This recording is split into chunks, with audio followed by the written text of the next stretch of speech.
चलिए बच्चे स्टार्ट करते हैं। खुश रहिए सभी लोग, खुश रहिए। हर हर महादेव सभी लोग को। तो चलिए आज हम लोग डे नंबर 19 में पहुंच गए हैं और ये रहा पहला क्वेश्चन। अगर ध्यान से देखें तो एनालॉगी सेक्टर का क्वेश्चन है और बहुत ही प्यारा सा क्वेश्चन है क्योंकि इसके कॉन्सेप्ट जो है ना वो काफ़ी अच्छे हैं। कितना दे रखा है बाबू? 42 दे रखा है ना। तो सबसे पहले क्या किया, 42 को हाफ कर दिया। तो 42 को हाफ किया तो 21 मिल गए और इसमें प्लस -1 कर दिया। तो -1 करने पे कितने मिल गए मुझे? तो 20 मिल गए। अच्छा, अगर हम सेम प्रोसेस अप्लाई करते हैं कि 64 का अगर हम हाफ कर देते हैं तो 64 का हाफ करने पे 32 मिलेगा क्या? इसमें से अगर हम -1 करते हैं तो आंसर हमारे पास 31 आने चाहिए। अब 31 किस वाले ऑप्शन में दिखा? तो ऑप्शन नंबर डी में दिख रहा है। तो आंसर हमारा ऑप्शन नंबर डी हो जाएगा। बहुत बढ़िया। चंदन का आंसर आया था, गजानंद का आंसर आया था, शिवम का, दीपा का भी आंसर आया था, पंकज का, रवि का, अतुल का और आर के मैथ स्टार जी का आंसर ऑलरेडी आ चुका था। बहुत बढ़िया बच्चे। अब देख लो वही दूसरे क्वेश्चंस की बात करें तो सिंपल पहले तो लगता है कि सर 6 को अगर 3 से गुना करोगे तो 6 त्रिक 18 हो जाएंगे। तो फिर हमारे पास जाता है 4:2। देखिए इसमें यहाँ वाट होना चाहिए, ठीक है। यहाँ क्या होना चाहिए? वाट होना चाहिए।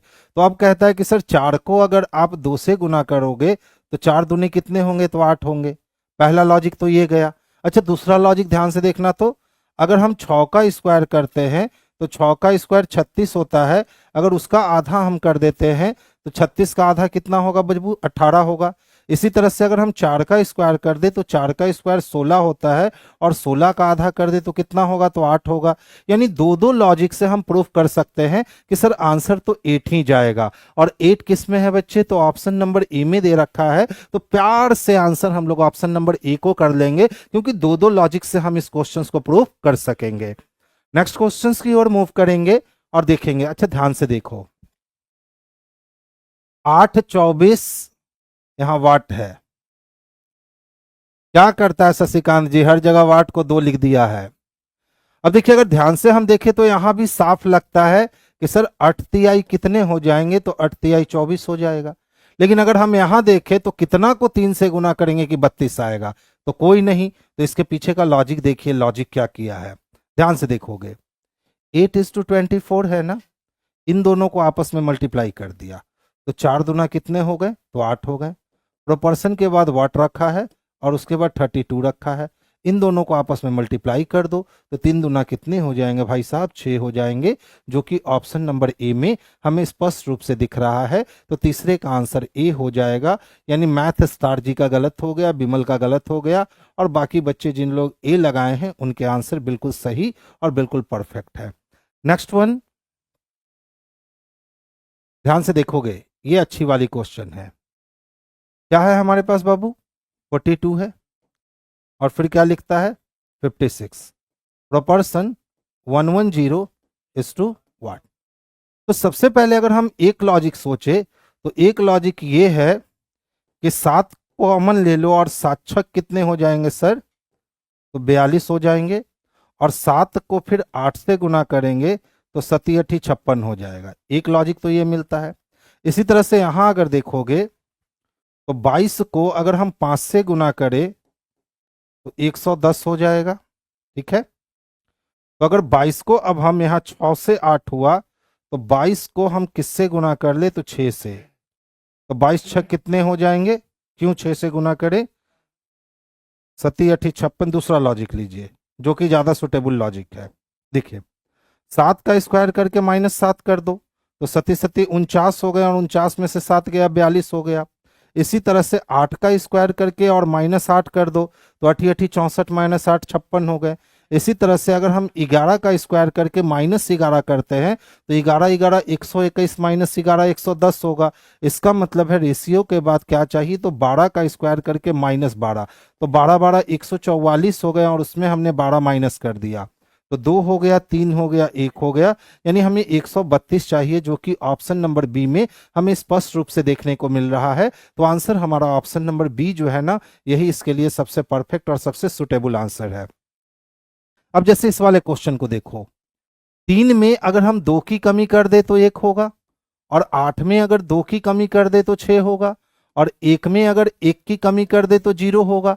अगर सेम काम करते हैं कि इसमें -2, इसमें -2 और इसमें -1, तो 4 में से 2 गए तो 2 बचे, 7 में से 2 गए तो 5 बचे, और 8 में से 1 गए तो 7 बचे, यानी 257 चाहिए। 257 देख लो कहीं है क्या? ऑप्शन नंबर डी में ही होगा। हाँ बिल्कुल है। तो आंसर हमारा क्या हो जाएगा बाबू? ऑप्शन नंबर डी हो जाएगा, जो बेस्ट और सबसे सुटेबल आंसर है। नेक्स्ट क्वेश्चंस की ओर मूव करेंगे बच्चे, देखेंगे नेक्स्ट क्वेश्चंस को। अब देखिए यहां से लैंग्वेज बेस्ड क्वेश्चन आने स्टार्ट हो गए। कहता है ए योग के लिए, यानी जहां भी ए है उसको आप प्लस कर लो, ठीक है। तो जहां भी आपको ए दिखता है ना, आप उस ए को किस में चेंज कर लोगे? तो सर ए को प्लस में चेंज कर लो। फिर कहता है बी घटाने के लिए, जहां भी बी दिख रहे हैं आप वहां क्या कर लो? तो बी के जगह पे आप सर माइनस कर लो। तो बी के जगह पे हमने माइनस किया। सी भाग के लिए, तो सी किसके लिए है? तो डिवीजन के लिए है। तो जहां भी सी दिख रहे हैं आप उस सी को क्या कर लो? तो डिवीजन में चेंज कर लो, ठीक है। फिर कहता है कि ई से कम के लिए, ई का मतलब है लेस देन, ई का मतलब क्या है? लेस देन, इसमें ई है नहीं। एफ है अधिक के लिए, तो एफ का मतलब है ग्रेटर देन, एफ का मतलब क्या है? Greater than. और जी है इक्वल के लिए, तो जी का मतलब क्या है? Equal to. अब देख लो डी के लिए कुछ कहा क्या? तो डी का अर्थ है गुना करना, तो डी के लिए हम लोग मल्टीप्लाई कर देंगे। टाइम टेकिंग क्वेश्चन है, इसमें आपको टाइम लगेगा ही लगेगा, ठीक है। कोई नहीं बच्चे, कभी कभी लेट होना भी चाहिए। तो देखो सबसे पहले हम 2 से काटेंगे तो 2 9 18 हो जाएगा। अब यहाँ पे 4 जोड़ेंगे तो 9 4 कितने हो गए? तो 13। और 13 में से अगर हम 6 घटाते हैं, तो 13 में से अगर 6 घटाओगे तो ये 7 आएगा, यानी ऑप्शन नंबर ए गलत हो गया। इसी तरह से 2 को अगर हम 10 से भाग दे तो आ गया 5, 5 चक्को कितने हो गए? 20। और 20 में से अगर हम 6 घटाएंगे तो 14। तो क्या 14 छोटा होगा 12 से? बिल्कुल नहीं, यानी सी नंबर आंसर कैंसिल हो गया। अब देखो यहाँ अगर हम भाग लगाएं तो 2 दूना कितने लग जाएंगे? 4, 6 4 की कितना? 24। 24 में से अगर 12 माइनस करें तो 12, और 12 2 14, तो 14 तो ग्रेटर नहीं ना हो सकता 18 से, यानी बी भी कैंसिल।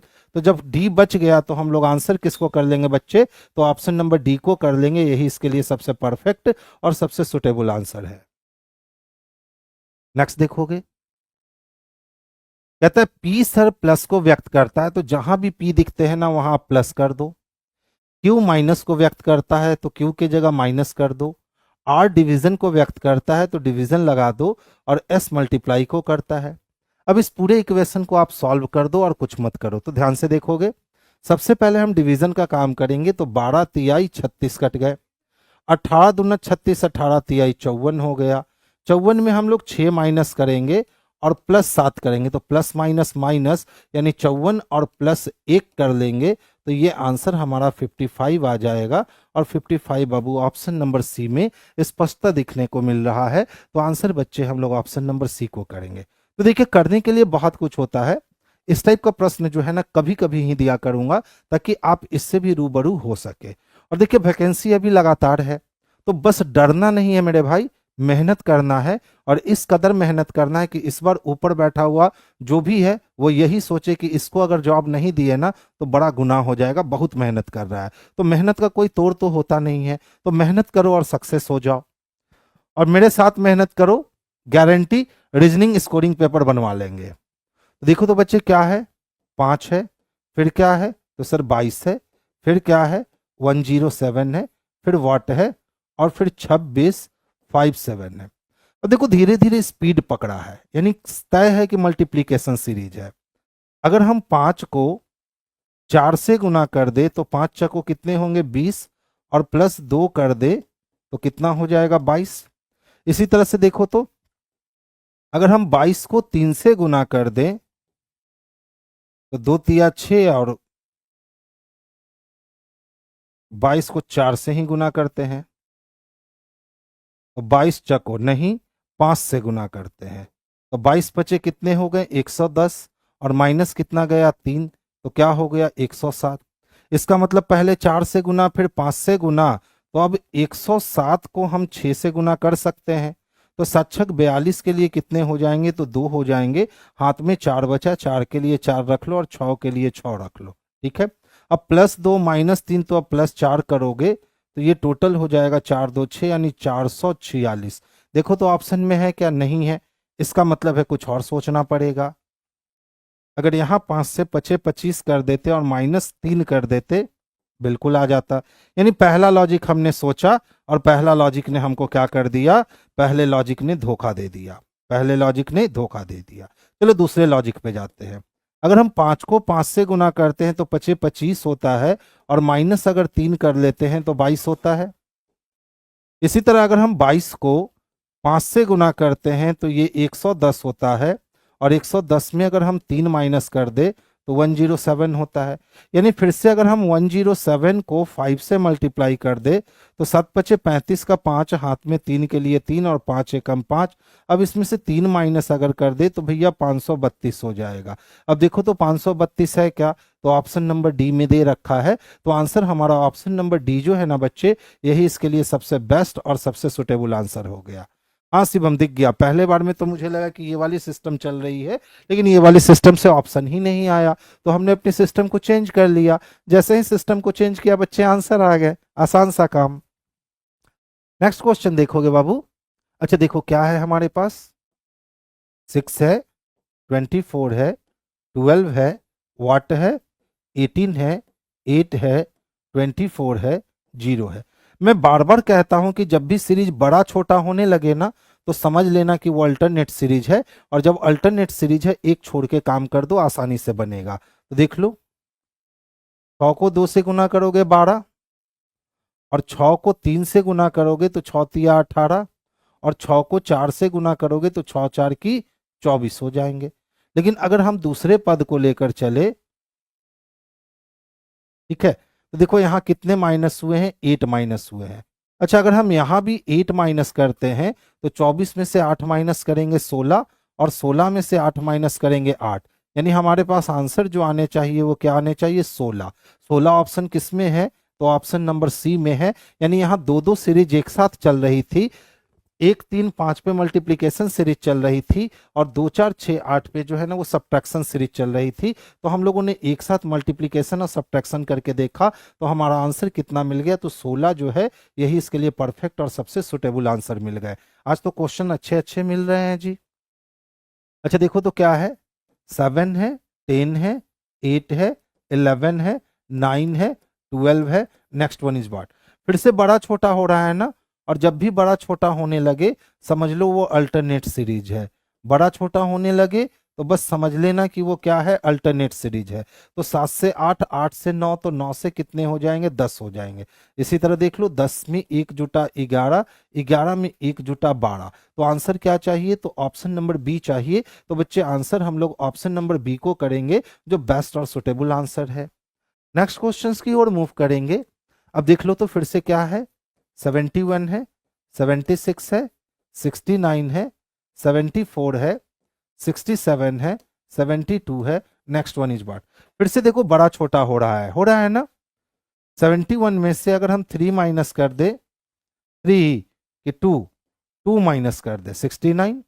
अगर 69 में हम 2 माइनस कर दें तो 67, और 67 में अगर हम 2 माइनस कर दें तो आंसर हमारा 65 आएगा। ये भी आंसर किसके साथ गया, ऑप्शन नंबर बी के साथ। तो हमेशा मेरी बात याद रखना, जब भी सीरीज बड़ा छोटा होने लगे, एकदम यकीन मानो वो सीरीज अल्टरनेट सीरीज है, उस पर एक छोड़ के काम करो, वो सीरीज जल्दी बन जाएगा। नेक्स्ट क्वेश्चंस की ओर मूव करेंगे। अब देखो कहता है ना सर, दिए गए विकल्पों में से विषम को चुनिए। विषम का मतलब ऑड मैन आउट करना है, ठीक है। तो ऑड मैन आउट करना है तो W का वैल्यू 23 और Z का वैल्यू 26, यानी 23 से 26 होने के लिए 3 बढ़ जाएंगे। F का वैल्यू 6, G का वैल्यू 7, तो 6 से 7 होने के लिए 1 बढ़ेगा। U का वैल्यू 21 और X का वैल्यू 24, यानी यहाँ भी 3 बढ़ेगा। और O का वैल्यू 15, R का वैल्यू 18, यानी यहाँ भी 3 बढ़ेगा। तो सारे फंक्शन में पहले से दूसरे जाने में 3 बढ़ रहे थे, लेकिन बी वाले फंक्शन में देखोगे तो एक ही बढ़ रहा था। इसीलिए बी नंबर जो है ना अदर से क्या हो गया, तो ऑड मैन आउट हो गया। तो हम लोग बी नंबर का चयन करेंगे, जो परफेक्ट और सबसे बेस्ट होगा। नेक्स्ट क्वेश्चन की ओर मूव कर लो। फिर से कहता है सर ऑड मैन आउट देखो, तो देखो पहले दो दो चेक करो। 8 में हमने 2 जोड़ा तो 10 हो गए, और 16 में 2 जोड़ा तो 18 हो गए। इसी तरह से 13 में 1 माइनस किया तो 12 हो गया, और एक में 2 जोड़ा तो 3 हो गए। बस यहीं पे पता चल गया कि सर सब में तो +2 हो रहा था पहले से दूसरे जाने में, लेकिन सी वाले ऑप्शंस की बात करोगे ना तो फर्स्ट से सेकंड पद जाने में -1 हो रहे थे, इसीलिए हम लोग सर सी को क्या कर लेंगे, तो परफेक्ट आंसर बना लेंगे। ठीक है बच्चे, पंकज आंसर सी होगा रे बाबू। नेक्स्ट वन देखेंगे। अब देखो भैया आ गया डायरेक्शन का प्रश्न, तो दोनों तरीका देख लो, एक ऐसे ही बनाने का और एक फिगर से बनाने का। प्रभु अपने घर से 20 किलोमीटर दूर, क्या पूछ रहा है, पूछ रहा है तो अब वो कितने किलोमीटर और चलकर अपने घर पहुंच जाएगा, यानी दोबारा उसको घर पहुंचाना है और उल्टा काम करवाना है। तो प्रभु अपने घर से 20 किलोमीटर दूर अपने मित्र के घर तक गया, कुछ समय बाद वो अपने मित्र के घर से चलकर दाईं ओर मुड़ा। ठीक है, तो समझिए 20 किलोमीटर दूर गया, कितना दूर गया, 20 किलोमीटर। अब घर से चल के पहले कहाँ मुड़ा, तो दाईं ओर मुड़ा, और दाईं ओर मुड़ करके वो कितना चला, तो 15 किलोमीटर चला और एक उद्यान में पहुंच गया। ठीक है, वहां कुछ देर विश्राम करने के बाद फिर वो चल पड़ा और दाईं ओर मुड़ करके और फिर से वो कितना चला, 18 किलोमीटर। एक पेट्रोल पंप पे पहुंच गया, वहां से पुनः दाईं ओर मुड़ करके वो 15 किलोमीटर दूर गया। ठीक है, तो पूछ रहा है वो कितने किलोमीटर और चलकर अपने घर पहुंच सकता है। तो ध्यान से देखोगे बच्चे, कोई भी डायरेक्शन तो मालूम नहीं है, तो हम मान लेते हैं ये ईस्ट, ईस्ट से राइट यानी साउथ, और साउथ से राइट यानी वेस्ट। तो ईस्ट और वेस्ट ऑलरेडी क्या हो चुके हैं, तो कट चुके हैं। ठीक है, और ऑलरेडी वो अपने मित्र के घर से कितना दूर जा चुका था, तो 20 किलोमीटर दूर जा चुका था, वो वापस लौट रहा था ना, तो वो वापस 18 लौट चुका है। तो 20 में से 18 निकल गया तो उसका डिस्टेंस कितना बचा, तो 2 किलोमीटर का डिस्टेंस बचा। यही ऑप्शन नंबर ए जो है ना, यही इसके लिए परफेक्ट और सबसे सुटेबल आंसर हो गया। तो देखो हमने कहीं भी लाइन ड्रॉ नहीं किया, लेकिन आंसर हमारा निकल करके आ गया कि सर 2 किलोमीटर का डिस्टेंस था। अब लाइन खींच लेता हूं, मान लो कि ये प्रभु का घर है। ठीक है, और प्रभु अपने घर से 20 किलोमीटर दूर अपने मित्र के घर गया, तो इसका मित्र का घर जो था ना, मित्र का घर वो कितना किलोमीटर दूर था बाबू, तो 20 किलोमीटर दूर था। कहता है कि बाद मित्र के घर से चलकर दाहिनी ओर मुड़ा और 15 किलोमीटर गया। तो यहां से वो सबसे पहले दाईं ओर मुड़ता है और दाईं ओर मुड़ करके कितना चलता है, तो 15 किलोमीटर चलता है। एक उद्यान में पहुंच गया, कुछ देर विश्राम करने के बाद वो फिर चल पड़ा और फिर से दाईं ओर मुड़ करके 18 किलोमीटर गया। अब यहां से वो आता है और कितना आता है, तो 18 किलोमीटर आता है और पेट्रोल पंप पे पहुंचता है। वहां से पुनः दाईं ओर मुड़ के 15 किलोमीटर गया। अब यहां से पुनः दाईं ओर मुड़ता है और वो कितना जाता है, तो 15 किलोमीटर जाता है। अब पूछ रहा है कि अब वो अपने घर जाने के लिए यानी ये वाला डिस्टेंस कितना तय करेगा। तो देखो ये पूरा डिस्टेंस 20 है और ये डिस्टेंस 18 है, तो 20 में से 18 तो निकल गया ना, तो 20 में से 18 निकल गया तो ये डिस्टेंस 2 बचा। यही 2 हम लोगों ने यहां निकाला था, यानी ऑप्शन नंबर ए को हम लोगों ने सबसे पहला और सबसे फर्स्ट आंसर बनाया था। ठीक है, आगे चले। क्या है बच्चे, सर सिकंदराबाद में एलपी में 43 है और यूआर में सीबीटी 2 में हो जाएगा। अब देखिए नॉर्मलाइजेशन के बाद तो आपके मार्क्स, अगर आपने इजी क्वेश्चंस को गलत किया होगा तो मार्क्स पे ज्यादा फर्क नहीं पड़ेगा, लेकिन यदि आपने टफ क्वेश्चंस को गलत किया होगा तो आपके मार्क्स पे फर्क पड़ सकते हैं, या आपने टफ क्वेश्चन नहीं बनाया होगा तब आपके मार्क्स पे फर्क पड़ सकते हैं। तो अभी बस मैं यही कह सकता हूं कि बस लगे रहिए, मार्क्स उतना भी बुरा नहीं है। ठीक है बाबू, नेक्स्ट क्वेश्चंस की ओर मूव करें क्या। अच्छा बताओ, अगला क्वेश्चन ये लो जी, कर लो बात, फिर से डायरेक्शन से क्वेश्चन आ गया। अब ध्यान से देखो क्या कहता है, दौड़ पूरा करने के स्थान से यदि आपको दौड़ शुरू करने के स्थान पर पहुंचना है तो आप किस दिशा में दौड़ेंगे, यानी प्रारंभिक दिशा से नहीं अंतिम दिशा से प्रारंभिक दिशा मांगी जा रही है, यानी उल्टा काम करवा रहा है। अब देखो यदि आप उत्तर दिशा में किसी स्थान से दौड़ शुरू करते हैं और 4 किलोमीटर दौड़ने के बाद बाएं मुड़ते हैं, तो नॉर्थ में मैं 4 किलोमीटर चल करके बाएं मुड़ूंगा तो वेस्ट में जाऊंगा, और 5 किलोमीटर दौड़ूंगा और फिर बाएं मुड़ूंगा, तो वेस्ट से बाएं मुड़ने का मतलब मैं साउथ में मुड़ जाऊंगा और कितना चलूंगा 5 किलोमीटर। तब फिर बाएं मुड़ूंगा तो साउथ से बाएं मुड़ने का मतलब ईस्ट में जाऊंगा और कितना चलूंगा 6 किलोमीटर। और दौड़ पूरा करने से पहले मैं फिर बाएं मुड़ूंगा तो ईस्ट से बायां का मतलब नॉर्थ में कितना मूव करूंगा 1 किलोमीटर दौड़ूंगा। अब इतनी ही जानकारी है। तो अपोजिट डायरेक्शन तो कटता है, तो नॉर्थ भी 5 है, साउथ भी 5 है, ईस्ट 6, वेस्ट 5, तो ये बच गया कितना, एक। किसमें बचा, ईस्ट में। तो स्टार्टिंग से एंडिंग ईस्ट है, लेकिन एंडिंग से स्टार्टिंग वेस्ट है, तो आंसर हमारा ऑप्शन नंबर ए हो जाएगा, क्योंकि हमेशा उलट जाता है। हमेशा क्या होता है बच्चे, उलट जाता है। तो ध्यान से देखिएगा, यदि आप उत्तर दिशा में किसी स्थान से दौड़ शुरू करते हैं और 4 किलोमीटर दौड़ने के बाद, तो मान लो कि मैं यहां से दौड़ स्टार्ट किया और यहां से मैं उत्तर दिशा में दौड़ा हूं कितना, 4 किलोमीटर। ठीक है, अब देखो क्या कहता है। दौड़ने के बाद बाएं मुड़ जाते हैं और 5 किलोमीटर दौड़ते हैं। यहां से मैं बाईं ओर मुड़ा और कितना दौड़ा, तो 5 किलोमीटर। फिर से बाईं ओर मुड़ करके आप 5 किलोमीटर दौड़ते हैं, तो यहां से बाएं जाऊंगा तो नीचे जाऊंगा और नीचे कितना मूव किया, तो 5 किलोमीटर। फिर कहते हैं, फिर बाएं मुड़ते हैं और 6 किलोमीटर चलते हैं। यहां से मैं फिर से बाईं ओर ही मुड़ूंगा और यहां से बाईं ओर मुड़ करके मैं कितना चलूंगा, तो 6 किलोमीटर। ठीक है, अब कहता है फिर से आप बाएं मुड़ करके 1 किलोमीटर दौड़ते हैं। तो देख लो, ये 4 था, ये 5 था, तो 1 किलोमीटर में मैं इसके पैरेलल हो जाऊंगा ना, यानी ये मैं चल लिया 1 किलोमीटर।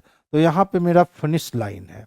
अब देखो क्या कहता है, यही जानकारी है तो आपको प्रश्न का उत्तर देना है। देखो, दौड़ पूरा करने के स्थान से, दौड़ पूरा करने के स्थान से यदि आपको दौड़ शुरू करने के स्थान पर पहुंचना है, यानी हमको यहां पहुंचना है, तो पूछ रहा है आप किस दिशा में दौड़ेंगे। तो अगर यहां पहुंचना है तो मैं इधर जाऊंगा, तो इधर कौन सी दिशा मिलेगी, वेस्ट। इधर कौन सी दिशा, ईस्ट। ऊपर कौन सी दिशा, नॉर्थ। और नीचे कौन सी दिशा, साउथ। तो मैं कहाँ दौड़ूंगा बच्चे, तो मैं वेस्ट में दौड़ूंगा। वही हम लोगों ने यहाँ आंसर क्या निकाल लिया, तो हमने आंसर ये जो है ना, पश्चिम निकाल लिया। ठीक है, अब इससे भी नहीं समझ में आया तो फिर हम क्या कर सकते हैं बताइए। ठीक है, ये तो समझने का सबसे आसान तरीका था, इससे आसानी से डायरेक्शन बनता नहीं है। हाँ, इसमें थोड़ा सा दिमाग खर्च होता है, लेकिन जब बनने लगता है ना, तो फिर बहुत आसानी से डायरेक्शन बन जाते हैं। इसमें कोई भी मेहनत करना नहीं पड़ता है। अच्छा देख लो, तो अल्फाबेट फिलर है। ठीक है, 16 नहीं बन रहा है, कोई दिक्कत नहीं, अभी हम लोग सॉल्व करते हैं। अच्छा देखो बाबू, यहाँ भी पी डबल क्यू दे रखा है और यहाँ भी पी डबल क्यू दे रखा है। अगर हम यहाँ पी सोचते हैं तो यहाँ भी पी डबल क्यू चाहिए। ठीक है, तो P double Q, P double Q, P double Q के बाद एक गैप, तो पी डबल क्यू के बाद एक क्यू और मिलता है, पी डबल क्यू नहीं। हम्म,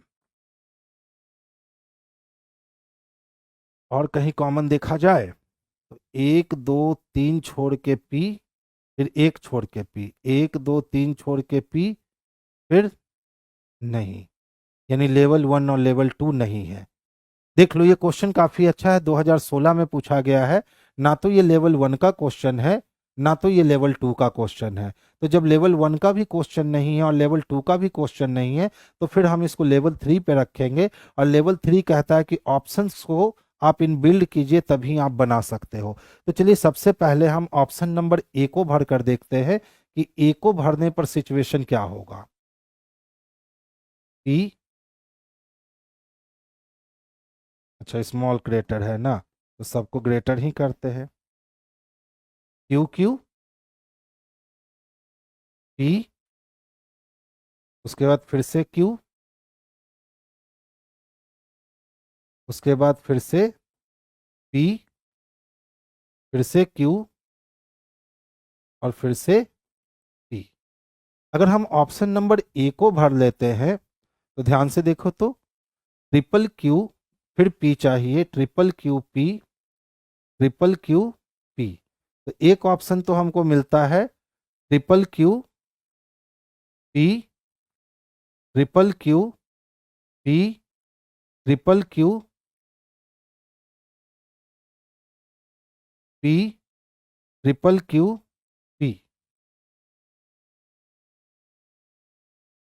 बी नंबर ऑप्शन भर के देखे क्या? अच्छा क्वेश्चन है बाबू, यही लेवल 3 है। आपको जो ये क्वेश्चन है ना, नाको चने चबवा देगा। P P P P Q P Q, 4 PQ, 3P 2Q, 2P 3Q, 1P 4Q। नहीं, बी नंबर भी फुलफिल नहीं किया। सी नंबर को रखिए। और इस वाले टाइप 3 का कोई ऑप्शन ही नहीं होता है। इसीलिए सबसे खतरनाक कौन होता है फिलर में?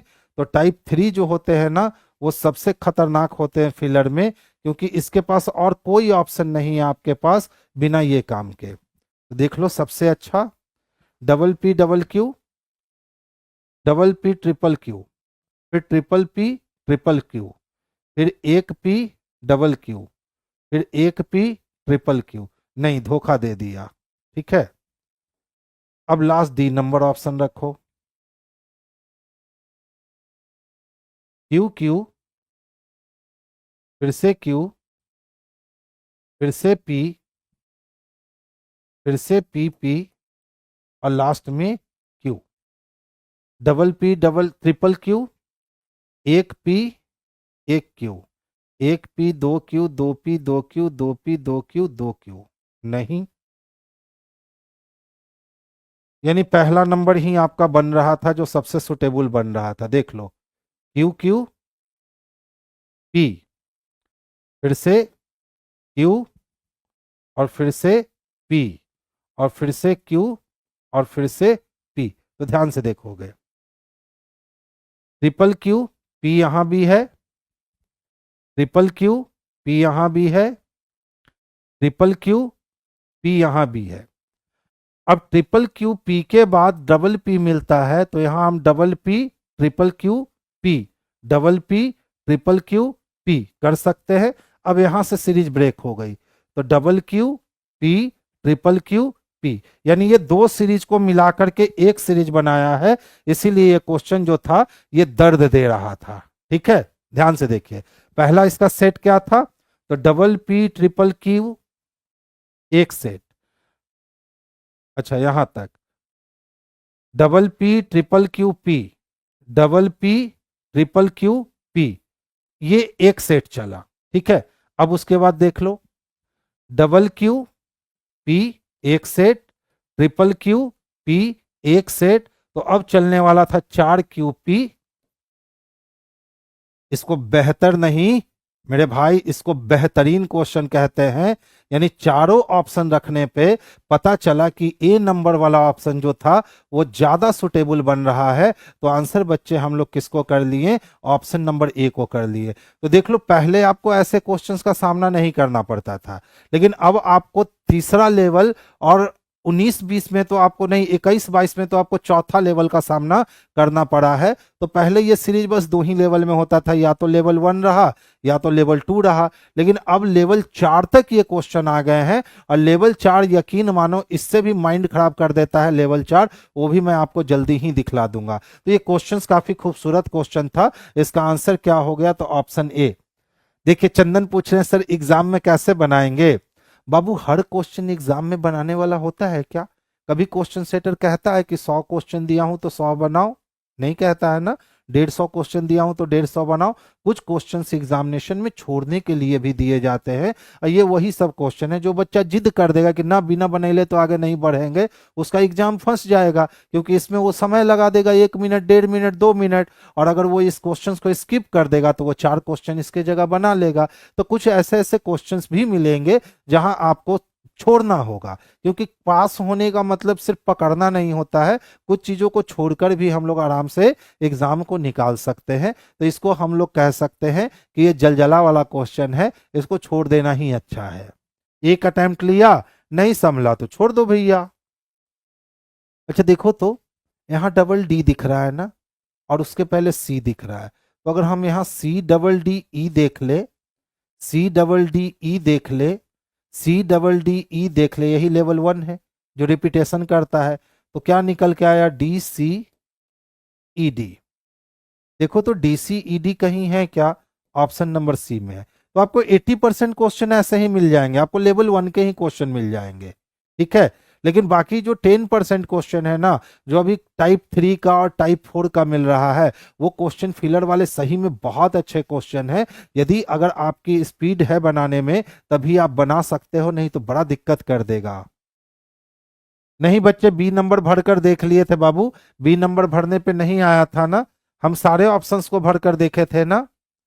अच्छा ध्यान से देखो तो, 2 2 4 2 6 2 8 लेटर ना, अब 2 2 4 2 6 1 7 लेटर ना, तो पहले पीछे से क्या खत्म कर दिया, ई, ठीक है। तो अब आगे से क्या खत्म कर देगा, डी, और फिर आप पीछे से क्या खत्म कर देगा, आर। इसका मतलब यहां डी जब खत्म करेगा तो VENTUR मिल जाएगा, ठीक है। अब देख लो तो किसी में है क्या, VENTUR ऑप्शन नंबर ए में दे रखा है प्यारे बच्चे। तो आंसर हमारा ऑप्शन नंबर ए जो है ना, यही इसके लिए सबसे सुटेबल और सबसे बेस्ट आंसर होगा। मेरा फाउंडेशन बैच कहां पर मिलेगा? मेरा फाउंडेशन बैच आपको ऑफलाइन मोड में आना है तो किसान कोल्ड स्टोरेज में आ जाओ, अगर ऑनलाइन मोड में आना है तो नवीन सर के ऐप पर मिल जाएगा। कोई नहीं बच्चे, अभी कभी कभी लेट मुझसे भी हो जाता है, आज मैंने भी तो लेट से ही क्लास, आज 9 मिनट क्लास लेट स्टार्ट हुई है, ठीक है। तो कोई नहीं, बहुत क्वेश्चन आपके नहीं छूटे हैं, और जो छूट गए हैं ना बच्चे उसको आप देख लेना पीछे जाकर, ठीक है। अब देखो ये वाली क्वेश्चन कितनी खूबसूरत डिजाइन की गई है, पूरा का पूरा एक सीरीज बनाया गया और कहा गया कि सर अगला पद कौन हो सकता है, ठीक है। ध्यान से समझना, देखो ए है, अच्छा एक जगह लिख देता हूं, आगे में लिख देता हूं तो समझना आपके लिए आसान हो जाएगा। ACE है, कॉमा के बाद DAB है, और फिर कॉमा के बाद ये कंटिन्यू चल रहा है। तो ध्यान से देखो, ये पूरी एक श्रृंखला बन गई। अब श्रृंखला में अगला पद कौन है? अब सोचो इतना लंबा लंबा सीरीज दे रहा है, जिसको बच्चा अगर थोड़ा सा दिमाग खर्च नहीं किया ना, तो पढ़ने में इसको समय लग जाएगा 1 मिनट, और बनेगा क्वेश्चन 1.25 मिनट में। और क्वेश्चन सेटर भी यही चाह रहा है ऐसे क्वेश्चन को देकर कि आप इसमें उलझिए, अपना टाइम टेकन कीजिए और आप अपने रिजल्ट से दूर भागे। तो देखिए रामबाण तरीका, चीजों को पकड़ना सीखो, ठीक है। तो ध्यान से देखोगे चीजों को हम पकड़ रहे हैं, ए है, बी, सी, डी, उसके बाद ई, एफ, जी, एच। यानी तय है कि अब आई से शुरू होने वाला है, तय है कि आई से शुरू होने वाला है। तो आई से कौन शुरू हो रहा है बच्चे? तो ऑप्शन नंबर बी ही तो आई से शुरू हो रहा है। अगर 2 3 ऑप्शन आई से शुरू हो रहे होते तो फिर हम लोग दूसरे को चेक करने जाते, लेकिन एक ही ऑप्शन से पता चल गया कि सर वो आई से शुरू होने वाला है। तो आई से शुरू होने वाला एक ही ऑप्शन में था, बी नंबर में, तो हमने बी को लगा लिया। हमें पूरे सीरीज पे मेहनत करने की जरूरत पड़ी ही नहीं, और नहीं तो पूरे सीरीज पे अगर मेहनत करने जाते तो हम लोग समय लगा लेते, ठीक है। तो आज क्वेश्चन अच्छे अच्छे मिल रहे हैं। अच्छा ध्यान से देखना, PPP @ EE हैश, यानी प्लेस के अकॉर्डिंग चल रहा है। तो P के लिए क्या चाहिए? तो सर P के लिए @ चाहिए। ये दोनों खत्म हो गया ना। अब देखो दोनों में कॉमन कहाँ तक है? तो पहला दूसरा तीसरा कॉमन है, हमको चौथे अक्षर पे वेरिएशन दिखा। तो चौथा अक्षर क्या है? P है। तो P के लिए तो @ चाहिए ना, P के लिए हैश नहीं चाहिए। C नंबर गलत हो गया, और ऑप्शन नंबर ए जो है ना, यही इसके लिए परफेक्ट और सुटेबल आंसर हो गए। तो कभी कभी ऑप्शंस लेकर के ऐसे क्वेश्चंस में चलोगे ना, तो दिमाग बहुत अच्छे से अप्लाई कर पाओगे। और नहीं तो हम लोग की आदत है कि पूरा लिखेंगे बनाएंगे तभी आंसर देंगे। तो नहीं, ऑनलाइन का मतलब हो गया कि ज्यादा से ज्यादा काम दिमाग से करो, आंख का सहारा लो, हाथ का सहारा कम लो, तो फिर ऑप्शंस बहुत जल्दी जल्दी पकड़ाते हैं। अच्छा इसी तरह से ध्यान से देखोगे, क्या है हमारे पास, 2 से 7 हो गया, कितने बढ़ गए भैया? तो 4 बढ़ गए सर। और 18 से 23 हो गया, तो कितने बढ़ गए? तो सर 5 बढ़ गए। 15 से फिर कितने? तो 20 हो गए, यानी कितने बढ़ गए? 5। अच्छा 2 से 7 होने में भी तो 5 बढ़े, और 20 से 25 होने में 5 बढ़े। 8 5 13 हो गया, 5 5 10 हो गया, 18 5 23 हो गया। यानी कह सकते हैं कि सर पूरे फंक्शन में जो है ना, वो 5 बढ़ गया है। तो जब पूरे फंक्शन में बच्चे 5 बढ़ गया है, अच्छा, जितेंद्र कुमार जी कह रहे सर हम आपके बहुत बड़े फैन हैं। थैंक यू बच्चा, बहुत बहुत थैंक यू। तो देखिए तो 19 में 5 जोड़ेंगे तो 24 मिलेगा क्या, और 3 में 5 जोड़ेंगे तो 8 मिलेगा क्या। तो एक्स एच की बात करें तो एक्स एच यहीं पे है।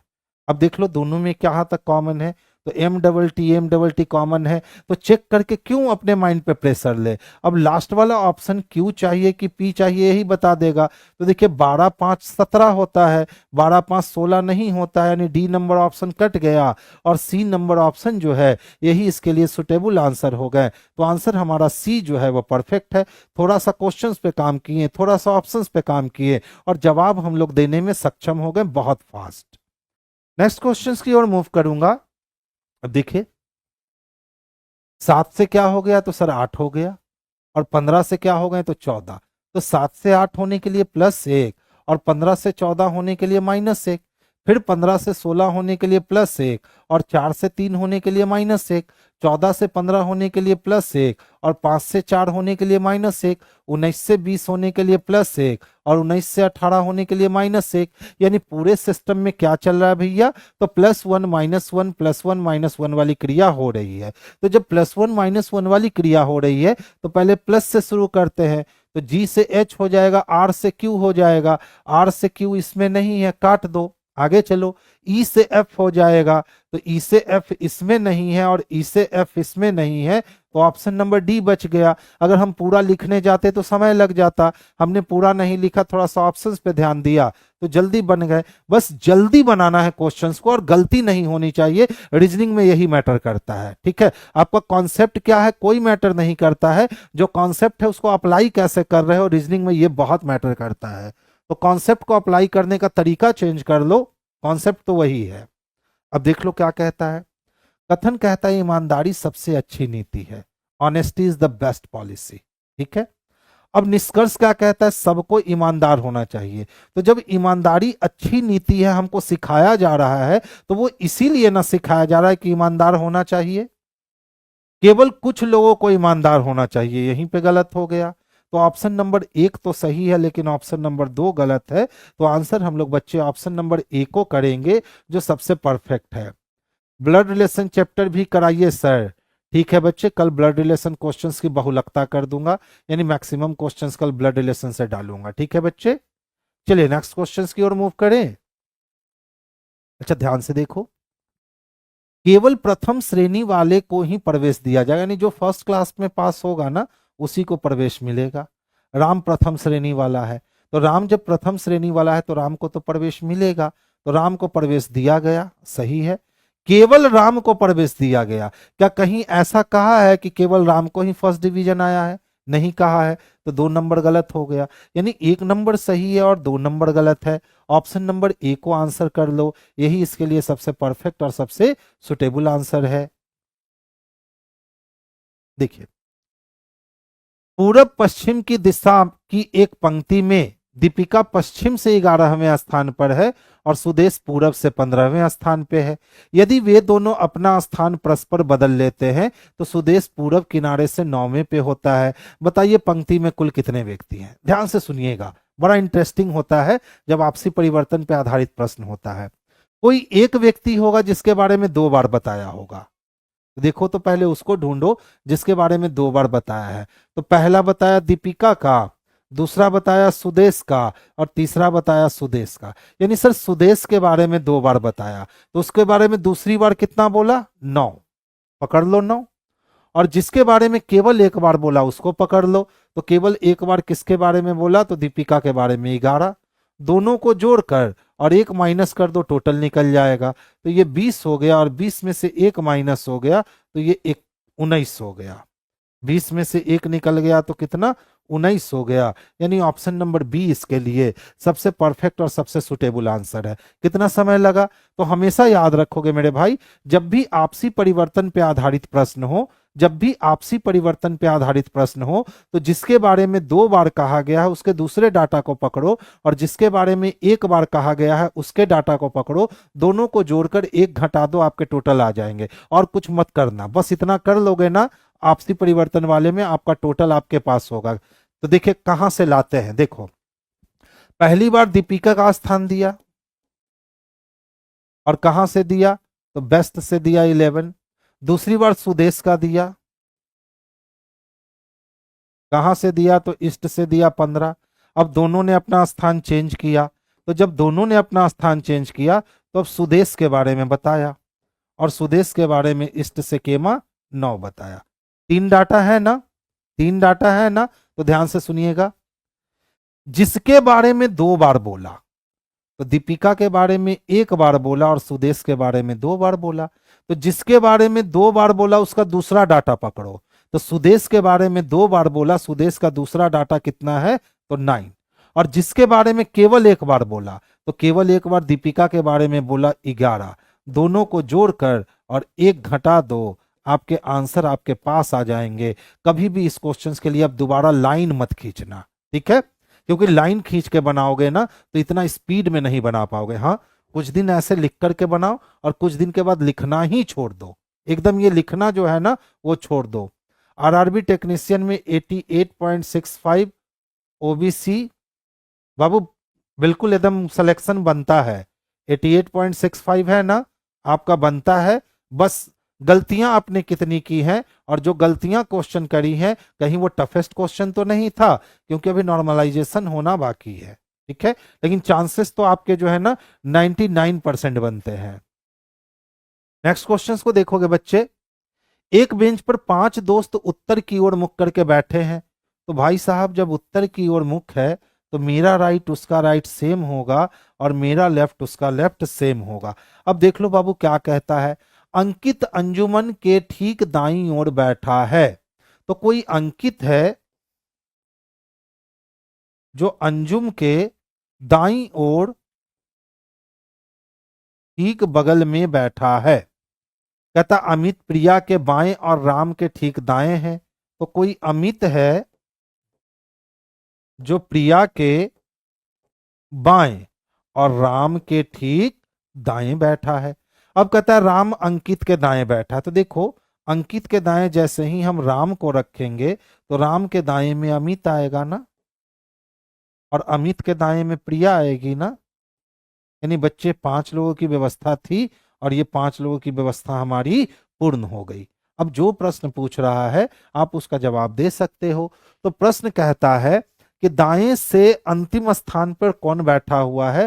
तो दाएं से अंतिम स्थान पर प्रिया जी बैठी हुई हैं, और प्रिया जी किसमें है, तो ऑप्शन नंबर सी में है। तो आंसर बच्चे हम लोग ऑप्शन नंबर सी को करेंगे बाबू, जो बेस्ट और सबसे परफेक्ट आंसर बनने वाला है। नेक्स्ट क्वेश्चंस की ओर मूव करेंगे। देखो ऐसा क्वेश्चंस तो आपको बनाने में जो है ना बहुत मजा आता है, ठीक है, तो ध्यान से देखना किया क्या। देखो कलर चेंज कर लूं क्या, अच्छा चेंज ही है। देखो 8 में कितने जोड़े गए, तो सर 2 जोड़े गए तो 10 हुआ। इसी तरह से 12 में 2 जोड़ा गया तो सर 14 हुआ। इसी तरह से 7 में 2 जोड़ा गया तो सर 9 हुआ। तो अब 10 में बच्चे कितना जोड़ोगे, 2 जोड़ोगे तो 10 और 2 कितने हो जाएंगे, 12 हो जाएंगे। ऑप्शन नंबर ए आराम से बनने वाला आंसर था। नेक्स्ट देखिएगा क्या है बच्चे, sir 70 marks Guwahati electrician OBC please. देखिए कुंदन और बाकी जो भी लोग सवाल पूछ रहे हैं ना, सबसे पहले उनको बता देता हूं, आज के बाद आपको कभी सवाल पूछने की जरूरत नहीं पड़ेगी। आप अपना एनालिसिस जो है ना वो खुद ही कर सकते हो, ठीक है, ध्यान से समझना। मान लो कि हमने टेक्नीशियन में 100 क्वेश्चंस का एग्जाम दिया, ठीक है। अब 100 क्वेश्चंस में ध्यान से समझना इस चीजों को, ए बी सी, ये 3 लड़कों ने एग्जाम दिया। इसको समझ जाओगे ना तो उसके बाद हमसे नहीं पूछने वाले हो कि सर बनेगा कि नहीं। अच्छा 27 नंबर नहीं समझ में आया पंकज, मैं फिर समझा दूंगा, टेंशन फ्री रहिए, ठीक है। तो ध्यान से समझना इस चीज को, फिर हमसे कोई नहीं क्वेश्चन पूछोगे कि सर मेरा होगा कि मेरा नहीं होगा। अब देखिए ए का रॉ स्कोर 80, बी का रॉ स्कोर 80 और सी का रॉ स्कोर 80, ठीक है। अब फिर देखो ए ने किया 5 गलती, बी ने भी किया 5 गलती और सी ने भी किया 5 गलती। सबकी गलतियां भी क्या है, समान है, ठीक है। अब ध्यान से देखना, ए ने जो गलती किया ना इसमें से 3 क्वेश्चन ऐसे थे जो हार्ड लेवल के थे, 2 क्वेश्चन ऐसे थे जिसमें दम नहीं था, ठीक है, यानी कि लो लेवल का था। जबकि इसके 5 गलतियों में पांचों के पांचों क्वेश्चन जो थे वो हाई लेवल वाले क्वेश्चन थे, और इसके 5 गलतियों में पांचों के पांचों जो थे ये लो लेवल वाले गलतियां थे, ठीक है। अब देखो यहीं पे आपका दिमाग खराब होगा, ठीक है, ध्यान से समझना। इसने हाई लेवल वाले क्वेश्चन कितने गलत किए? 3, जो कि कॉम्प्लिकेटेड क्वेश्चन। इसने पांचों के पांचों कॉम्प्लिकेटेड क्वेश्चन गलत कर दिए। इसने भी 5 ही गलतियां करी, लेकिन इसने लो लेवल वाला क्वेश्चन गलती किया, हाई लेवल वाला क्वेश्चन उसने बना दिया। पता है नॉर्मलाइजेशन के बाद क्या होगा? सबसे अधिक इसका मार्क्स बढ़ेगा, इससे थोड़ा कम इसका बढ़ेगा, और सबसे कम इसका, हो सकता है इसका माइनस में मार्क्स चला जाए, ठीक है। यही नॉर्मलाइजेशन है भाई। यानी आपने अगर आसान क्वेश्चंस को छोड़ा है तब तो कोई दिक्कत नहीं है, ज्यादा मार्क्स पे फर्क नहीं पड़ने वाला है। लेकिन आपने अगर टफ क्वेश्चंस को गलती किया है तब तो वहां मार्क्स में आसमान जमीन का अंतर आ जाएगा। ये नॉर्मलाइजेशन में होता है, ठीक है। तो इसीलिए मैं बच्चे को हमेशा पढ़ाते समय यही कहता हूं, आसान क्वेश्चन 2-3 छूट जाए ना चलेगा, लेकिन टफ वाला क्वेश्चन 2 को नहीं छूटना चाहिए, क्योंकि टफ वाला क्वेश्चंस में मार्क्स अधिक होते हैं, खास करके जब नॉर्मलाइजेशन होती है तो, और आसान क्वेश्चंस के मार्क्स कम कर दिए जाते हैं। तो भैया यहाँ किसको सबसे अधिक मार्क्स आएगा? तो सी को सबसे अधिक मार्क्स आएगा, क्योंकि उसका भी 80 ही मार्क्स था रॉ फिगर में, लेकिन उसने जो 5 गलतियां करी थी ना, वो छोटे छोटे क्वेश्चन में गलतियां करी थी। लेकिन बी ने सारे पांचों के पांचों बड़े क्वेश्चन गलती किए थे, तो उसकी मार्क्स घट जाएगी, एकदम कंफर्म उसकी मार्क्स घटेगी। लेकिन इसका जो है ना थोड़ा सा बैलेंस हो जाएगा, क्योंकि उसने 3 बड़ी गलतियां करी, 2 छोटी गलतियां करी। तो ये सब छोटी छोटी चीजें आपको ध्यान रखना है। अब आप खुद एनालिसिस करना कि अगर आपको 70 आया है तो आपने कितने क्वेश्चंस गलती कर दिए हैं, ठीक है। देखो बच्चे, कुछ नहीं था, एकदम आसान सा क्वेश्चन था। पहले पायदान में देखो तो कितना है? 8 है ना। दूसरे पायदान में कितना है? 13 है ना।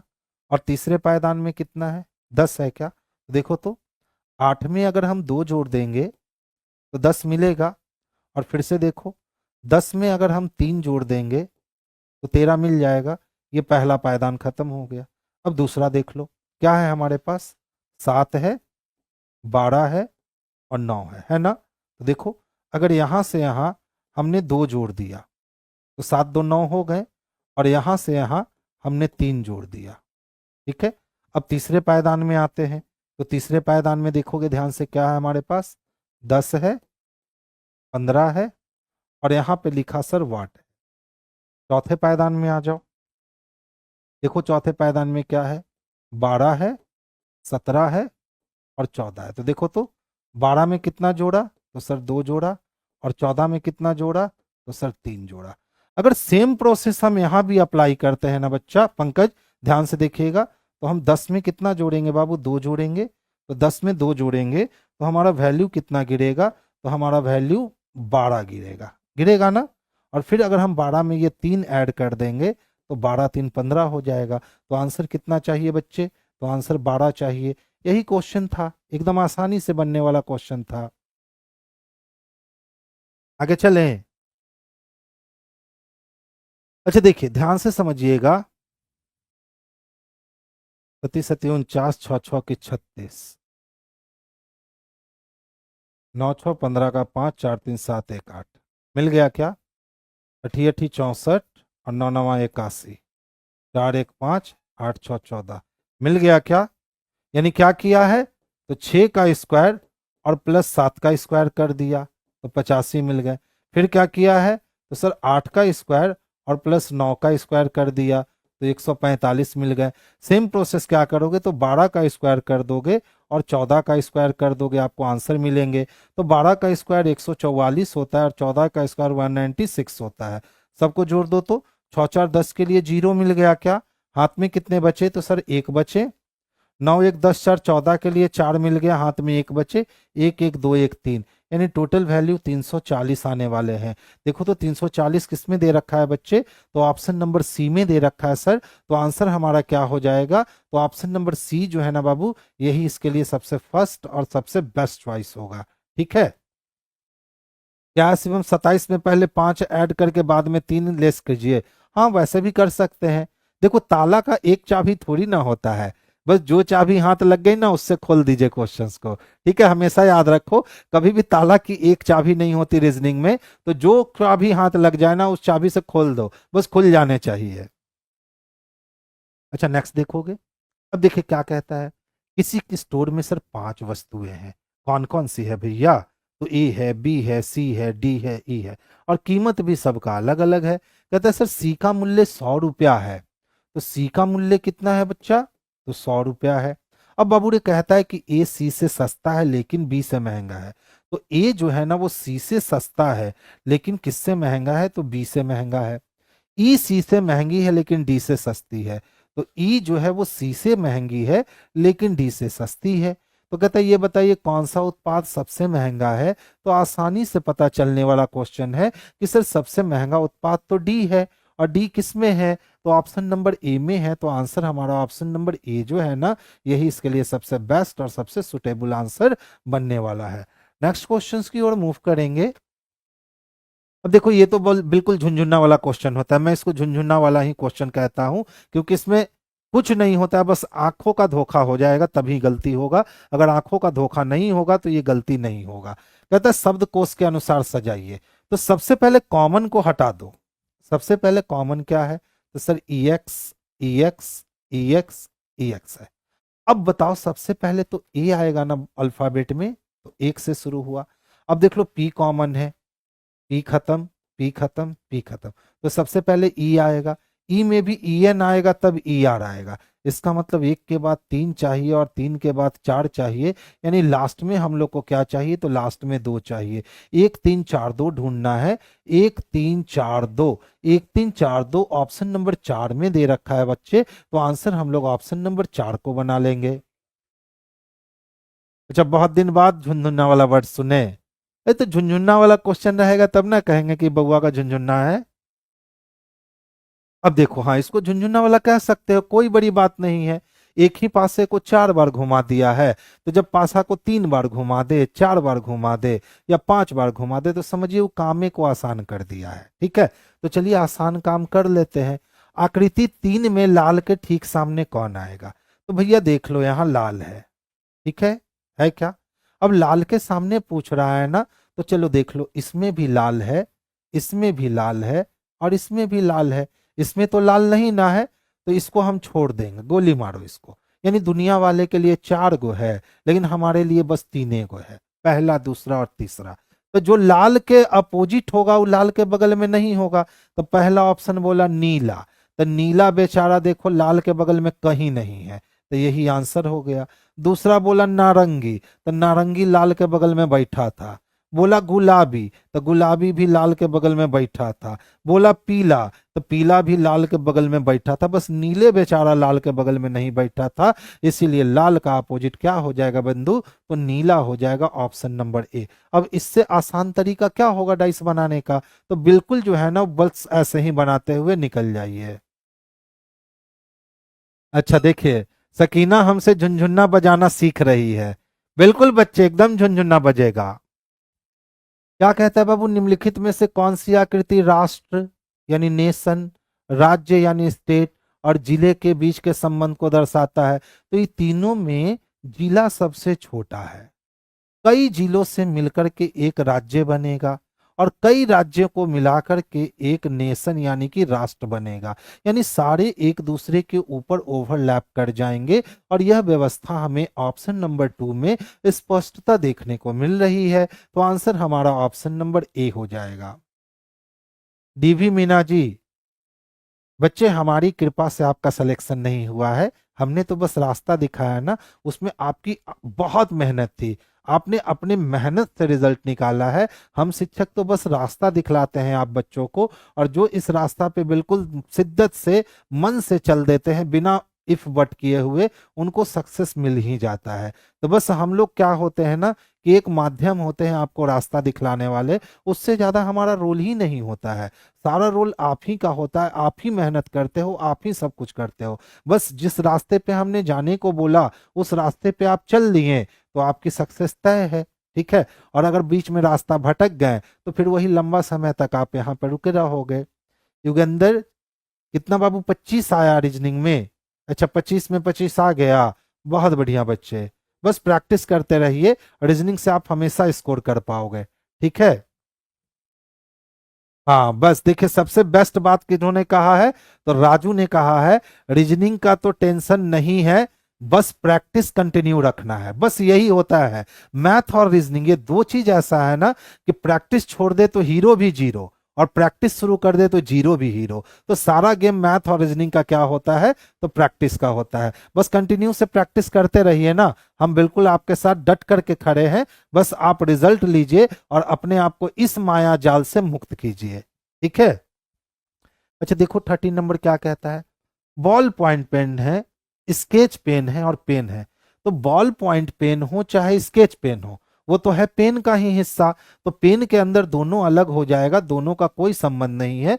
बॉल पॉइंट पेन पतला चलता है, स्केच पेन मोटा चलता है, तो दोनों बिल्कुल अलग अलग है। तो ऑप्शन नंबर 4 को हम लोग सबसे बेस्ट और सबसे सुटेबल आंसर घोषित कर सकते हैं, इसमें कोई दो मत नहीं है। अच्छा नेक्स्ट वन देखोगे बच्चे क्या कहता है। देखिए इस टाइप का क्वेश्चन जो होता है ना बेहद ही आसान होता है।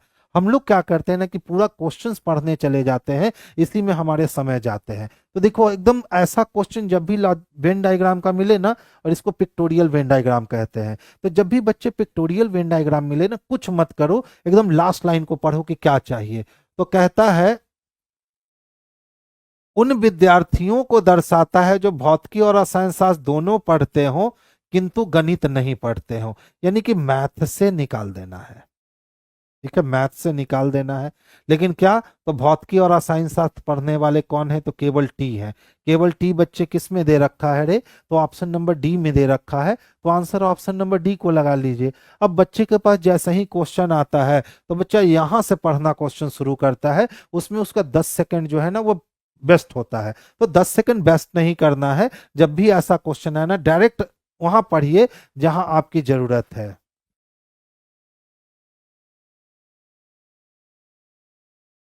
टेंशन नहीं लीजिए योगेंद्र जी, जैसे ही बिहार एसएससी का डेट आएगा ना, अभी भी तो आपका देखोगे तो मैक्सिमम क्वेश्चन बिहार एसएससी से, कभी रेलवे से, अभी मिक्स दे रहा हूं ना। बिहार एसएससी का डेट आ जाएगा तो बिल्कुल शुद्ध 50 क्वेश्चन कर दूंगा, रोज 50 क्वेश्चन की डिस्कशन मैं खुद ही ऑन कर दूंगा। ठीक है, इस बार मिस नहीं होने देना है आपका एग्जाम। चलो देखो ये तो झुनझुन्ना वाला क्वेश्चन है ना। अगर एक वर्ग है और एक वर्ग को अगर हम 4 टुकड़ा में बांट दें तो इससे 8 को मिलेगा कि नहीं मिलेगा, तो देख लो। सिर्फ इतने वाले में कितने मिल जाएंगे, तो सर सिर्फ इतने वाले में मुझे 8 मिल जाएंगे। तो 8 यहां से मिल गया और 8 यहां से मिल गए, तो 8 8 कितने हो गए, 16। 16 के बाद ध्यान से देखोगे, हमने अभी इस बड़े वाले को काउंट नहीं किया, तो ये बड़ा वाला हो गया 17, और इधर से ये बड़ा वाला हो गया कितना, तो सर 18। 18 के बाद ये छोटा 19, ये छोटा 20, ये छोटा 21 और ये छोटा 22, और बाकी इसके मिलने से और कोई भी नया ट्रायंगल बन नहीं रहा है। यानी इसमें ट्रायंगल की संख्या टोटल कितनी है बच्चे, तो इसमें ट्रायंगल की संख्या 22 है। और 22 हमारा किस ऑप्शन में है बाबू, तो ऑप्शन नंबर सी में है बच्चे। तो आंसर हम लोग ऑप्शन नंबर सी को करेंगे, जो बेस्ट और सबसे सुटेबल आंसर होंगे। वहीं हम नेक्स्ट क्वेश्चन की ओर मूव करें। अब देखो ध्यान से समझना, ये पूरा जुड़ा हुआ है। ठीक है, ये पूरा जुड़ा हुआ है। देखिए नॉन वर्बल में स्टार दो तरह के होते हैं, याद रखोगे ना, तो फिर गेम आसान होगा काउंट करना। नॉन वर्बल में जो स्टार होते हैं ना, ये दो तरह के स्टार होते हैं। अब बोलोगे सर कैसा कैसा स्टार होता है, तो यही दो तरह का स्टार होता है। अब दोनों में अंतर क्या है भैया, तो ये देख लो, एक कॉर्नर, दो कॉर्नर, तीन कॉर्नर, चार कॉर्नर, पांच कॉर्नर और ये 6 कॉर्नर। जबकि इसमें एक कॉर्नर, दो कॉर्नर, तीन कॉर्नर, चार कॉर्नर, 5 कॉर्नर। हमेशा याद रखना, नन भरवल की दुनिया में दो ही प्रकार के स्टार ही होते हैं। एक ये 6 कोणीय स्टार होता है और एक ये 5 कोणीय स्टार होता है। तो जो 6 कोणीय स्टार होता है ना, इसमें ट्रायंगल की संख्या 8 होती है, और जो 5 कोणीय स्टार होता है ना, इसमें ट्रायंगल की संख्या 10 होती है। इस बात को पहले से अपने जहन में डाल के रखना कि सर ने कहा था कि ननभरबल में ट्रायंगल जो बनते हैं वो दो ही प्रकार के ट्रायंगल बन सकते हैं, एक 6 कोना वाला ट्रायंगल और एक 5 कोना वाला ट्रायंगल। 6 कोना वाला ट्रायंगल हमेशा 8 त्रिभुज देगा और 5 कोना वाला ट्रायंगल हमेशा 10 त्रिभुज देगा। तो देखो अगर हम इस लाइन को पहले समझे कि है ही नहीं, अगर इस लाइन को हम समझे कि है ही नहीं, तो इस लाइन के बिना देख लो तो 1 2 3 4 5 कोना है, तो 5 कोना है, इसका मतलब इसमें 10 को तो बन गया। अब जैसे ही ये लाइन आया तो देख लो कितना ट्रायंगल बढ़ाया, एक ट्रायंगल ये बढ़ा दिया, ठीक है, और एक ये दोनों मिलकर के बढ़ा दिया, तो एक एक कितना, तो 2, और 2 के बाद ये इधर से एक बढ़ा दिया, तो 2 एक कितना, 3। इसके अलावा और एक ट्रायंगल दिया यहां से, एक ट्रायंगल यहां से दिया, तो 3 एक कितना, 4। इसके अलावा देखे तो कोई ट्रायंगल नहीं है, यानी इसमें टोटल 4 ट्रायंगल और बढ़ गए। तो वो 4 ट्रायंगल कहां कहां बढ़ा, तो देखिए पहला ट्रायंगल हमारा यहां बढ़ा, 1 नंबर का ट्रायंगल। अच्छा दूसरा कहां बढ़ा, तो दूसरा यहां बढ़ा, 2 नंबर का ट्रायंगल। तीसरा कहां बढ़ा, तो तीसरा हमारा यहां बढ़ा, 3 नंबर का ट्रायंगल। और चौथा कहां बढ़ा, तो चौथा हमारा यहां पे बढ़ गया 4 नंबर का ट्रायंगल। यानी सिर्फ एक लाइन के खींचने से 4 ट्रायंगल और बढ़ गए। और भैया ट्रायंगल की संख्या कितनी हो गई, तो ट्रायंगल की संख्या 14 हो गई मेरे भाई। तो आंसर हम लोग किसको लगाएंगे, तो 14 को लगाएंगे, यानी ऑप्शन नंबर डी को लगाएंगे, जो बेस्ट और सबसे सुटेबल आंसर बनने वाला है। नेक्स्ट क्वेश्चन की ओर मूव करेंगे। अब देखो कहता है सर हमने आपको 3 आकृतियां दे रखी हैं, इस तीनों आकृति के संयोजन से यानी तीनों को मिलाकर हमने डिजाइन बनाया है। अभी चारों में से कोई इक्के को डिजाइन है जिसमें ये तीनों छुपा हुआ है। तो ध्यान से देखिएगा, सबसे पहले तो ई चोट्टा पेंटागन जो है ना, यही हमको दिख गया, ठीक है। देखो यही वाली आकृति मुझे सबसे पहले दिख गई। बोलोगे सर कहां दिख गई आपको, बाबू यहां दिख गया, ठीक है। अब देखो इसमें भी तो दिख रहा है पेंटागन, तो हाँ सर इसमें भी दिख रहा है, इसमें भी दिख रहा है, तो हाँ सर इसमें भी दिख रहा है। अच्छा इसमें भी दिख रहा है क्या, तो हाँ सर इसमें भी तो दिख ही रहा है, ठीक है। यानी कि ये वाली आकृति ऑलमोस्ट हमको सब जगह देखने को मिल रही है, ठीक है। अच्छा अब ध्यान से देखिएगा, अब सवाल उठता है सर ये वाली आकृति भी आपको कहीं दिख रही है क्या, तो हाँ बच्चे ये वाली आकृति दिख रही है, देख लो दिखा क्या, तो हाँ। अब बाकी फिर देखे ये वाली आकृति, तो ऐसे तो आएगा लेकिन ये लाइन नहीं जाएगा। अब देख लो ये वाली आकृति किसी में नहीं दिख रही एक्सेप्ट एक को छोड़कर, बस आंसर कर दो। 1 नंबर ही जो है ना, ये सबसे पहला और सबसे अच्छा आंसर है। पजल का एक दिन क्लास लीजिए संडे को, ठीक है बच्चे। पजल आते ही के साथ मुझे पता नहीं चलता आप लोग भागते क्यों हो। मैंने बार बार देखा है जब भी मैं पजल डिस्कस करना शुरू करता हूं ना, या अच्छा सीटिंग डिस्कस करता हूं, तो देखता हूं आप लोग भागना स्टार्ट कर देते हो। तो अब अगर पजल और सीटिंग से भागते हो ना, तो समझो कि आप अपना लॉस कर रहे हो। क्योंकि पिछली बार ग्रुप डी ने दिखा दिया कि एकदम बोरा भर भर के, झोला भर भर के पजल और सीटिंग दिया है। हर सेट में किसी में 5, किसी में 6, किसी में 8 क्वेश्चन सीटिंग और पजल से मिला के थे। एलपी कह लो या एसएससी कह लो, सब में अब सीटिंग पजल पूछे जाने लगे हैं। तो मैं तो सीटिंग पजल करवा दूं, लेकिन आप लोग भागना स्टार्ट कर देते हो। आप लोग कमिट करो कि सर नहीं भागेंगे, तो हम लगभग हर दूसरे दिन एक पजल से मुलाकात आपकी जरूर करवा दिया करेंगे, ठीक है। अब जैसे देखो ये वाली फिगर ढूंढनी है, तो इसमें तो नाक रगड़ के मर जाओगे फिर भी वो फिगर नहीं मिलेगी। इसमें देख लो इसमें भी नहीं मिलना है, इसमें देख लो नीचे नहीं मिलना है। तो जब ये भी कट गया, ये भी कट गया, ये भी कट गया, तो ऑप्शन नंबर 4 को कोई रोक सकता है क्या। तो सवाल उठता है सर 4 में कहाँ दिख रहा है आपको ऐसा फिगर। तो मेरे भाई देखो 4 में यहां दिख रहा है मुझे ऐसा फिगर,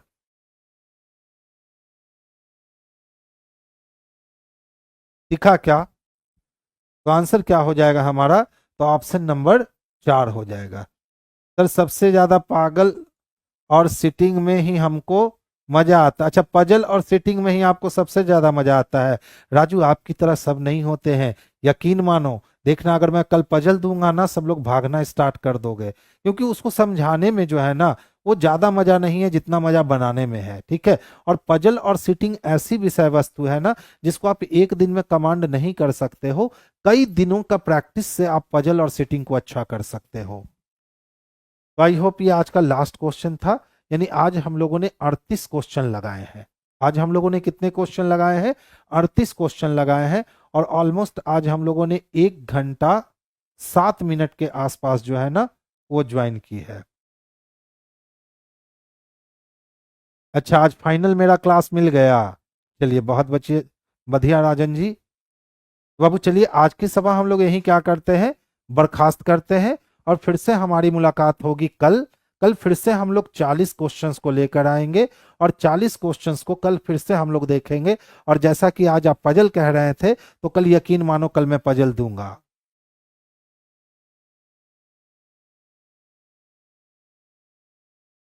अच्छा, आज ही पहचाने हैं।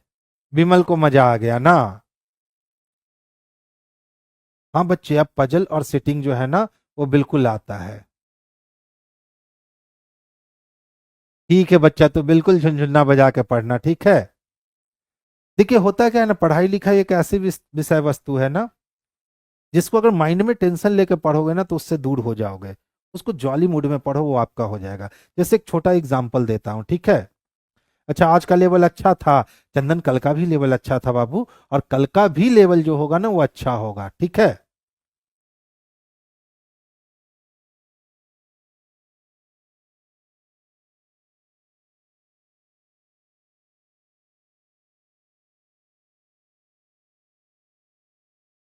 मैं आपका बाइक निकलवाने में आपका हेल्प किया था, आप पहचान लिए सर।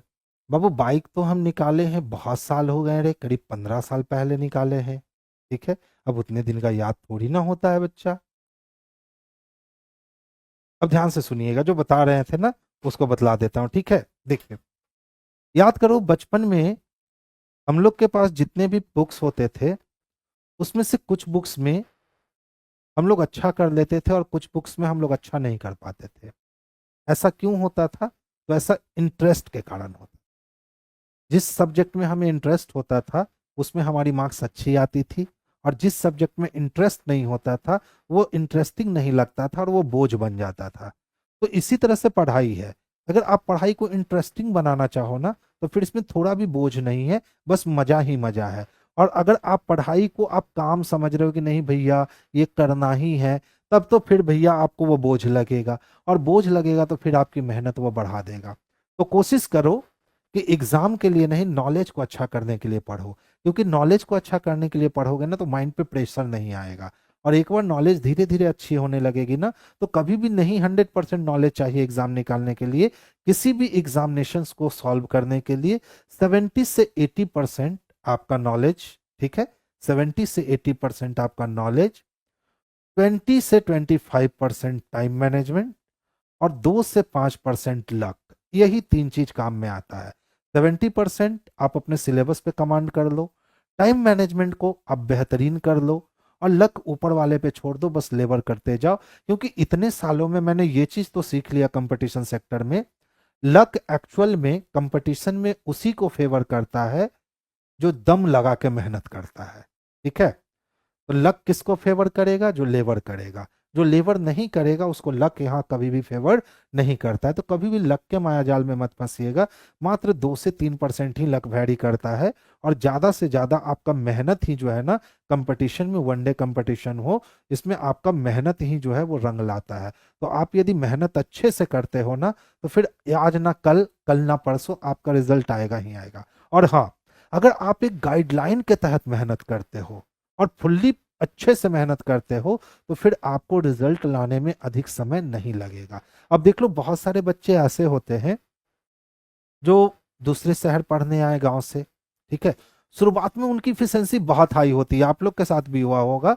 शुरुआत में उनकी इफिशिएंसी बहुत ही हाई होती है। बहुत हाई कहने का मतलब इतना इफिशिएंसी होता है कि वो पढ़ाई के अलावा और कुछ नहीं सोचते हैं।